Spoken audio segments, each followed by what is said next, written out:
Hello everyone, welcome to back my channel. I hope everyone is having a wonderful day. Before starting the video, please go ahead and hit the subscribe button and give this video a thumbs up. The bold and the beautiful spoilers hint Luna Nozawa could have some complications with her pregnancy while she's behind bars. The Spencer family never intended for the pregnant killer to be behind bars with their grandbaby in her belly. How can they keep an eye on the little fetus?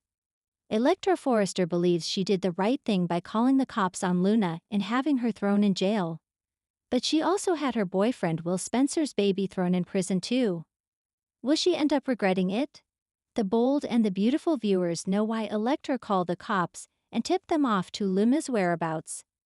But if she loves Will Spencer Jr., Crew Morrow, as much as she claims to, shouldn't she love his baby too? Even if the baby's mother is Luna Nozawa. Electra seems to think that she did her boyfriend Will Spencer a favor by calling the police. But did she just do herself a favor? Was having Luna thrown in jail really in the best interest of her boyfriend? Or was it just Electra's way of getting back at Luna for sleeping with Will and getting pregnant? The bold and the beautiful spoilers hint Electra snitching on Luna could come back to bite her down the road. If something happens to Will's baby while Luna is behind bars, he might even blame Electra for putting his unborn child in danger. It's no secret that medical care is primitive in prison, even for expecting mothers. There's a high probability of Luna losing the baby or having complications while she's in jail. In Los Angeles, secrets never stay buried for long. And emotions always find a way to explode at the worst possible time. As fall deepens, The Bold and the Beautiful is about to deliver a twist so gut-wrenching it will leave viewers breathless. Brace yourself for shocking turns, manipulative mind games, and a tragic misunderstanding that could change everything for Will Spencer and the woman he trusts least. Electra has always lived life on the edge. Once seen as a glamorous troublemaker with ambition and charm, she's now descending into the darkest version of herself, consumed by jealousy, revenge, and regret.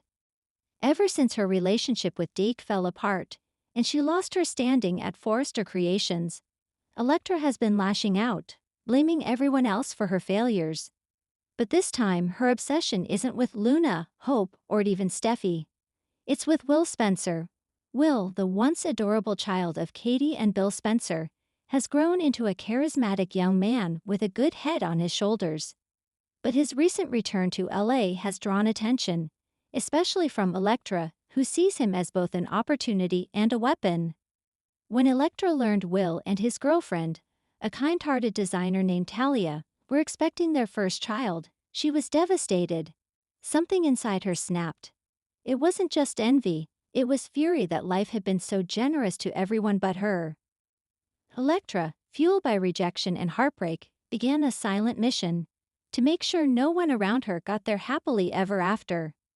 Katie Logan, always intuitive, senses trouble the moment Electra starts hovering around Will and Talia. While Bill dismisses it as another drama queen move, Katie can't shake the feeling that Electra's fixation is more sinister than mere curiosity. She brings her worries to Finn, who's been trying to guide Electra into therapy after her recent breakdowns and erratic behavior at Forrester. Finn warns Katie, she's fragile right now. She's not thinking clearly, and if she feels cornered, she could do something impulsive. Katie takes that as confirmation. She begins to quietly monitor Will's movements and reminds him to stay cautious, especially around Electra. But Will, always the Spencer, laughs it off. Mom, she's dramatic, sure, but she's not dangerous. If only he knew how wrong he was. Electra's obsession escalates quickly. In her twisted mind, she starts imagining herself as part of Will and Talia's life, picturing herself holding their baby, whispering lullabies, being adored and needed again. The loneliness eats away at her. Every day she finds new ways to insert herself into Will's world, dropping by his office under the guise of checking in, offering design sketches to Talia, and pretending to be a supportive friend. But behind the smile, Electra is cracking. At home, her apartment becomes a shrine to what she's lost, and what she wants to steal. Photos of Will, newspaper clippings of Bill Spencer's company, even a sonogram picture she printed from Talia's social media. Her obsession morphs into delusion. She doesn't deserve him, Electra whispers to herself one night, pacing. She doesn't deserve that baby, I could love it better. I could love him better. By the time the full moon rises over Beverly Hills, Electra's plan has begun to take shape, and it's far darker than anyone could imagine. It begins innocently enough. Talia invites Electra to a small baby shower hosted by Hope and Brooke at Forrester Creations. Against her better judgment, Katie attends, wanting to keep a close eye on the unstable designer. Electra arrives wearing her best mask, all smiles, compliments, and sugary charm. She gives Talia a delicate silver rattle, engraved with the words, "Forever yours." Hope senses tension but tries to keep the mood light. Brooke, meanwhile, whispers to Katie, "She seems off. Look at her eyes, she's fixated." As laughter fills the air, Electra's jealousy grows unbearable. Every giggle, every toast to the baby's future feels like salt in her wounds. She slips away to the Forrester nursery, staring at the bassinets, her reflection warped in the mirror. And in that moment, something inside her snaps completely. That evening, after the shower, Will drives Talia home. They're happy, tired, and blissfully unaware that they're being watched. Electra's car follows them quietly through the hills, her eyes dark with determination. When Talia accidentally drops her bag outside their apartment, Will goes to retrieve it, and that's when Electra strikes. She sneaks into the building, slipping past security, and finds the door ajar. Inside, she sees the nursery, soft blue walls, toys, and a mobile of stars. Her trembling fingers reach for the tiny onesies. "It's so perfect," she murmurs, tears streaming down her face. "Everything I wanted. Everything they took from me." A noise startles her. Talia's voice in the next room. Panicking, Electra grabs a small blanket from the crib and runs. But fate isn't done with her yet. As she rushes out, a candle she knocked over ignites a curtain. Within minutes, the nursery is engulfed in smoke. Talia screams as Will rushes in to save her, realizing too late that the fire started where Electra had been. The fire is contained, but the damage is devastating. Talia collapses from smoke inhalation and is rushed to the hospital. The baby survives, for now, but the stress triggers early contractions. When Bill and Katie arrive, panic fills the room. Katie immediately suspects Electra. "She was there, Bill. I saw her leaving Forrester looking unwell." This isn't a coincidence. Electra denies everything, of course. She puts on the performance of her life, crying and insisting she was home the whole night.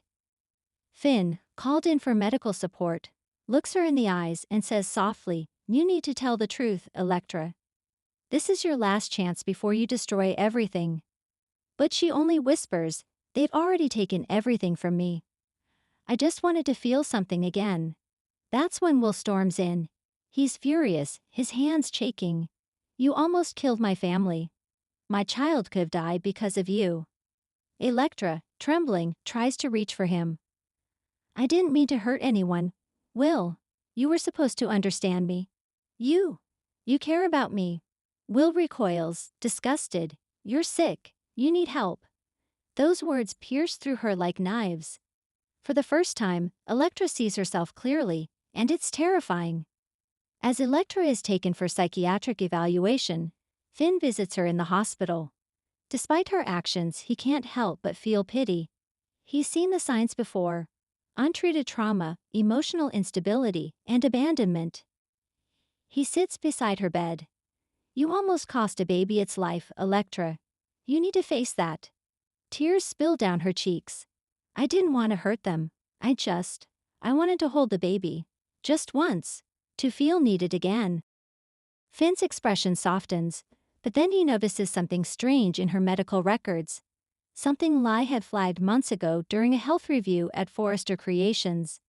It turns out, Electra has been secretly taking hormonal treatments, ones often prescribed to women trying to conceive. Finn connects the dots. "You were pregnant once, weren't you?" Electra's silence is answer enough. After a long pause, she admits, "Yes, I lost it, Deke didn't even know. I lost everything that day, and no one cared. Her grief, once hidden behind glamour and gossip, now bleeds through every word. Finn realizes that her entire spiral, her rage, her obsession, her fixation on Will and Talia's child, all came from that buried pain. It doesn't excuse her actions, but it explains them. While Finn tries to get Electra admitted into a long-term facility, Bill has no sympathy left to give. He storms into the hospital, flanked by Justin, demanding charges. "She almost burned my son's life down. You expect me to feel sorry for her?" Bill bellows. Katie intervenes, her voice trembling. "Bill, she needs treatment, not punishment. If you press charges, it'll only feed her sickness." Bill's jaw tightens. "She's a danger to everyone, Katie. What if next time it's Luna's kid or Hope's? How many chances do we give her before someone dies?" It's a brutal moment, one that divides the room. Katie, tears glistening, whispers, "If we lose our compassion, we're no better than the pain that broke her." Even Will, shaken and angry, looks uncertain. "I hate what she did. But maybe Mom's right. Maybe prison isn't the answer." Weeks pass. Talia delivers her baby safely, a little boy named Benjamin. Though premature, he's strong. The Spencers rally around him, grateful but scarred by the ordeal. Meanwhile, Electra begins treatment at a psychiatric center outside of Los Angeles. Under Finn's supervision, she starts therapy, confronting the grief she's buried for years. One emotional session forces her to relive her miscarriage, her broken childhood, and the endless cycle of trying to prove her worth through chaos. "I thought if I could destroy other people's happiness," she tells Finn, "maybe I wouldn't have to face how empty I was." Finn replies gently, "The only way forward is through honesty and forgiveness, for them and for yourself." It's a long road, but for the first time in ages, Electra doesn't run. Thanks for watching this video, and please subscribe our BOLD and BUTIFUL UPDATE YouTube channel for more update news.